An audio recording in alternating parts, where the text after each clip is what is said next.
Kolomjari Digital World Mayambu Rajima Puku channel da Taramnok Churi Oksa aji kwaidi laina kwaidi hauna thonga chabe yabo sam khalamni aduna oksa thongbagi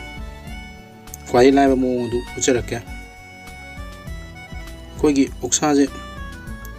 pisse pajana chamtho matungda marinate tobuse sida hapa yabuse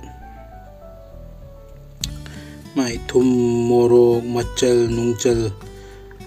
singa suba tilau chanam loina hapchalaba tosalaba acha taw khara tawraga to khairaba aduga cooker sida do hapchalaba one go dani ko haije thum morok kariga loi hapa bani sumana cooker sida hapchalaba adigi sigi matakda alu khara adigi hakodaba fadigom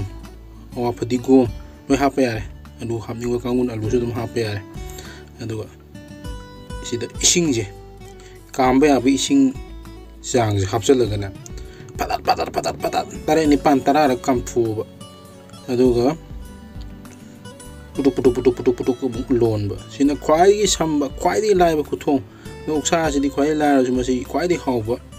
sama khalamni aduna sumani ising gi sang je hapaga phishana tarara kum kam thale khodi kamu hori num bada kam na video da budi ta kamu da loi ka no samaina one go da plug mixture ga cooker da kam thak kor fu da kai da thong su ya aduna tum lol le ba putu cooker da kam se na mon seng na hoi tare da kam ba tara kam ba kam ning tu na duga samaina mei ji yam ma su dum mei ji 100 ribu mei ji mun ribu dum putu son ba aduna sisina khwai lai ba khwai chamba oksa ko to hawde dum hawba adana sini atopa makhan yam lei aina ma copy ga thongmu khotpa ai video da hapse ai description da mai link hapcharam ge ma copy ga thongmu du mano lek thok te yam hawe si jo mu prana o ki ma hawdu ni oksa gi ko adana smana pudu to sini si ek mahi mulak pada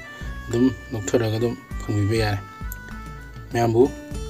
hani ngai tana thar phungdok churi ma'am Swiggy